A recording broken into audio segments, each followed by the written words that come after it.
হুমায়ূন আহমেদের গল্প খেলা।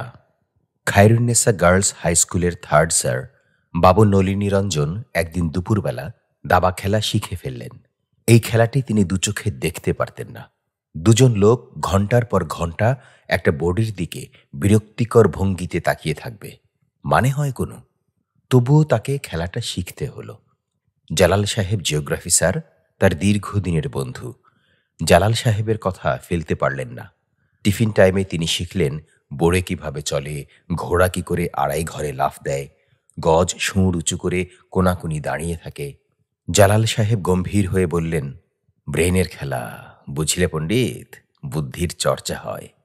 বুদ্ধির চর্চা কি করে হয় নলিনীবাবু সেটা ঠিক বুঝতে পারলেন না, কিন্তু প্রথম খেলাতেই জালাল সাহেবকে হারিয়ে দিলেন।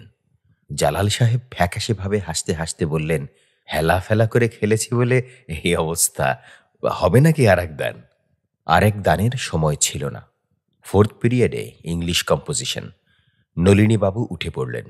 ক্লাসে ভালো করে পড়াতে পারলেন না। মাথার মধ্যে খুব সূক্ষ্মভাবে দাবা খেলাটি ঘুরতে লাগল।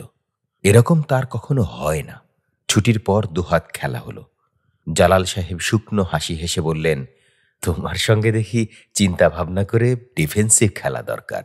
তৃতীয় খেলাটিতে জালাল সাহেব প্রচুর চিন্তা ভাবনা করতে লাগলেন। তার আসরের নামাজ কাজা হয়ে গেল। খেলা চলল সন্ধ্যা পর্যন্ত। দফতরি বাচ্চু মিয়া ঘর বন্ধ করতে না পেরে অত্যন্ত বিরক্ত মুখে বারান্দায় হাঁটাহাঁটি করতে লাগল। খেলা শেষে জালাল সাহেব ছোট্ট একটি নিঃশ্বাস ফেললেন। নলিনীবাবু বললেন, তুমি দেখি মনমরা হয়ে গেছ। জালাল সাহেব বললেন, আর এক হাত খেলো, লাস্ট দান, এইবার পারবে না, খুব ডিফেন্সিভ খেলবো। আজ থাক, টিউশনই আছে। কতক্ষণ আর লাগবে, খেলো দেখি। শেষ খেলাটি অমীমাংসিতভাবে শেষ হলো। জালাল সাহেব ঘন ঘন নিঃশ্বাস ফেলতে লাগলেন। নলিনীবাবু বললেন, চলো যাওয়া যাক, আর এক হাত খেলো। আর না, রাত হয়েছে, খেলো তো, রাত বেশি হয় নাই। নলিনীবাবু আবার বসলেন। তার জয়যাত্রা শুরু হলো। নিয়ামতপুরের লোকজন কিছুদিনের মধ্যেই জেনে গেল এ শহরে অসম্ভব ভালো একজন দাবাড়ু আছেন, তাকে কেউ হারাতে পারে না। তার সেই খ্যাতি পরের 15 বছর পর্যন্ত অক্ষুণ্ণ রইল। 15 বছর দীর্ঘ সময়। এই সময় তার দুটি দাঁত পড়ল, বাঁ চোখে ছানি পড়ল, এবং তিনি অ্যাসিস্ট্যান্ট হেডমাস্টার হিসেবে শ্রাবণ মাসের এক মেঘলা দুপুরে রিটায়ার করলেন। তার বিদায় উপলক্ষে মানপত্রে বলা হলো, বাবু নলিনী রঞ্জন দাবার জগতে একজন মুকুটহীন সম্রাট। তিনি বাংলাদেশে দাবার চ্যাম্পিয়ন জনাব আসাদ খাঁকে পরপর 3 বার পরাজিত করে দাবার জগতে এক ইতিহাস সৃষ্টি করেছিলেন। কথাটা সত্যি। আসাদ খাঁর শালীর বাড়ি নিয়ামতপুর। তিনি কোনো এক অশুভক্ষণে শালীর বাড়ি বেড়াতে এসেছিলেন এবং কৌতূহলী হয়ে খেলতে বসেছিলেন। তার ধারণা ছিল মফস্বলে যা হয়ে থাকে মোটামুটি ধরনের একজন খেলোয়াড়কে নিয়ে সবাই মাতামাতি করে, এও সেরকম। খেলতে বসেও তার সে ভুল ভাঙল না। তিনি দেখলেন রোগা এবং বেঁটে এই লোকটি ওপেনিং সম্পর্কে বিশেষ কিছু জানে না। যারা সাধারণত 2-1টা বইটই পড়েছে তারাও সেসব জানে। এই লোকটি স্বাভাবিক কারণেই সেসব কিছু জানে না, যার ফলে পঞ্চম চালের মাথায় আসাদ খাঁ নলিনীবাবুর রাজার সামনের বোড়েটি নিয়ে নিলেন। তিনি অবহেলার একটা হাসিও হাসলেন, কিন্তু সে হাসি তার ঠোঁটে ঝুলে পড়ল যখন দেখলেন কৃষকায় এই লোকটি তার 2টি ঘোড়া নিয়ে হঠাৎ করেই ঝাঁপিয়ে পড়েছে। আসাদ খাঁ খুবই অবাক হলেন, কিন্তু নিয়ামতপুরের লোকজন এমন ভাব করতে লাগলো যে নলিনীবাবুর কাছে হারার মধ্যে অবাক হবার কিছু নেই। আসাদ খাঁর সে বছর শালীর বাড়ি বেড়াতে আসার সমস্ত আনন্দ ধুয়ে মুছে গেল। নেত্রকোনা থেকে প্রকাশিত একটি পাক্ষিক পত্রিকায় লেখা হলো, নিয়ামতপুর নিবাসী প্রবীণ দাবাড়ু খায়রুন্নেসা গার্লস হাই স্কুলের শিক্ষক বাবু নলিনী রঞ্জন বাংলাদেশ দাবার জাতীয় চ্যাম্পিয়নকে শোচনীয়ভাবে পরাজিত করিয়াছেন। উল্লেখ্য যে নিয়ামতপুরের গৌরব এই কীর্তিমান দাবাড়ু বিগত 10 বৎসরে কাহারও নিকট পরাজিত হন নাই। ব্যাপারটি অবিশ্বাস্য, কিন্তু সত্যি। নলিনীবাবু শুধু জিতেই গেছেন। অনেক দূর দূর থেকে লোকজন খেলতে আসত তার সঙ্গে। একবার দাবা ফেডারেশনের সেক্রেটারি এক বিদেশিকে নিয়ে উপস্থিত হলেন। এত বড় ঘটনা নিয়ামতপুরে আর ঘটেনি। যারা দাবা খেলার কিছুই বোঝে না তারাও এসে ভিড় করল। টিফিনের পর খায়রুন্নেসা গার্লস হাই স্কুল ছুটি হয়ে গেল। ফেডারেশনের সেক্রেটারি দুবার বললেন, আপনি খুব সাবধানে খেলবেন। যাকে নিয়ে এসেছি তিনি বেলজিয়ামের লোক, খুব উঁচু দরের খেলোয়াড়। আমি সাবধানেই খেলি, তাড়াহুড়া করে চাল দেবার দরকার নেই, বুঝলেন? নলিনীবাবু মাথা নাড়লেন, বুঝেছেন। এর সঙ্গে গিয়াকো পিয়ানো ডিফেন্স খেলাই ভালো। সেই ডিফেন্স জানেন তো? জি না, জানি না। সেক্রেটারি সাহেবের ভ্রু কুঞ্চিত হল। সেই কুঞ্চন আরও গাঢ় হল যখন দেখলেন নলিনীবাবু PK-4 এর উত্তরে R4 দিয়ে বসে আছেন। কি করছেন আপনি? এর সঙ্গে এক্সপেরিমেন্ট করছেন নাকি? এটা কি দিলেন? সাহেবটিও ইংরেজিতে কি যেন বলল। বাবু নলিনীরঞ্জন ইংরেজির শিক্ষক, কিন্তু কিছু বুঝতে পারলেন না। সেক্রেটারি সাহেব মুখ কালো করে বললেন, প্রশিক্ষণহীন প্রতিভা দেখাতে নিয়ে এসে বড় বেইজ্জতির মধ্যে পড়লাম দেখি। খেলা হলো 3টি, একটি ড্র হলো, 2টিতে নলিনীবাবু জিতে গেলেন। সেক্রেটারি সাহেবের বিস্ময়ের সীমা রইল না।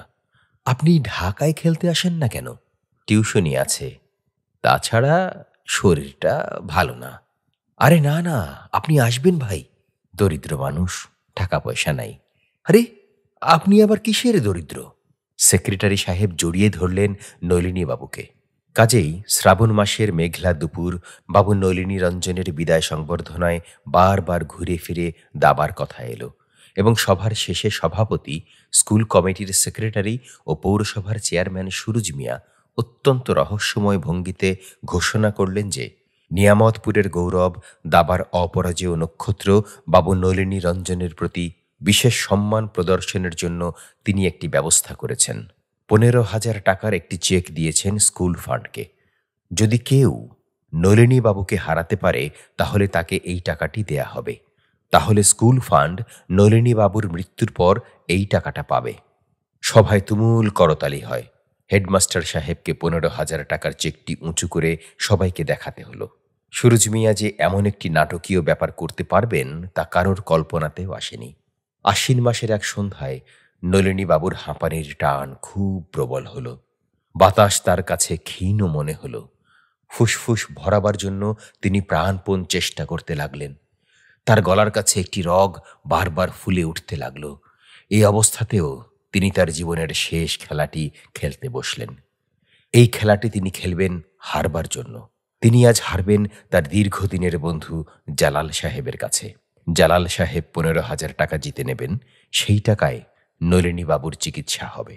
শীতের জন্য গরম কিছু কাপড় কিনবেন। শীতে বড় কষ্ট হয় তার। বহু কষ্টে জালাল সাহেব নলিনীবাবুকে এই প্রস্তাবে রাজি করিয়েছেন। একটি পরাজয়ে কিছুই যায় আসে না। খেলা হচ্ছে স্কুল ঘরে। জালাল সাহেব চ্যালেঞ্জের খেলা খেলছেন। অনেকেই এসেছে কৌতূহলী হয়ে। নলিনীবাবুর অবস্থা খারাপ হতে লাগলো। একটা ভুল চালে তার গজ খোয়া গেল। তার কিছুক্ষণ পর একটা নৌকা পিণ্ড হয়ে গেল। অস্ফুট গুঞ্জন উঠল চারিদিকে। নলিনীবাবু দেখলেন জালাল সাহেবের চোখ দিয়ে পানি পড়ছে। 15 বছরের অপরাজেয় দাবা চ্যাম্পিয়ন আজ পরাজিত হতে যাচ্ছেন। জালাল সাহেবের মুখ অস্বাভাবিক বিবর্ণ। চাল দেবার সময় তার হাত কাঁপতে লাগল। হোমিওপ্যাথ ডাক্তার সোভান সাহেব বিস্মিত হয়ে বললেন, নলিনীবাবুর অবস্থা তো খুব খারাপ। জালাল সাহেব ধরা গলায় বললেন, সব আমাদের নলিনীর ভান, দেখবেন এক্ষুনি সব ঠিক করে ফেলবে। নলিনীবাবু ক্ষীণ স্বরে বললেন, তুমি কাঁদছ নাকি জালাল? না, চোখে কি যেন পড়ল। জালাল সাহেব চোখের সেই অদৃশ্য জিনিসটি বের করবার জন্যে চোখ কচলাতে লাগলেন। ক্ষীণ একটি হাসির রেখা কি দেখা গেল নলিনীবাবুর ঠোঁটে। তিনি ঘোড়ার একটি কিস্তি দিলেন। রাজা সরে এলো এক ঘর। দ্বিতীয় কিস্তি দিলে বড়ে দিয়ে। রাজা আরও এক ঘর সরল। নলিনীবাবু যেন অদৃশ্য কোনো নগরী থেকে তার কালো গজটি বের করে আনলেন। সোভান সাহেব বিস্মিত হয়ে বললেন, কি সর্বনাশ! নলিনীবাবু গজটা বোড়ের মুখে এগিয়ে দিয়ে বললেন, কিস্তি। জীবনের শেষ খেলাটিতে বহু চেষ্টা করেও তিনি হারতে পারলেন না। সহায় সম্বলহীন অবস্থায় প্রায় বিনা চিকিৎসায় নিয়ামতপুরের গৌরবের মৃত্যু হল। 12ই নভেম্বর 1975 সন, রোজ মঙ্গলবার। খায়রুন্নেসা গার্লস স্কুল সে উপলক্ষে 2 দিন ছুটি থাকল।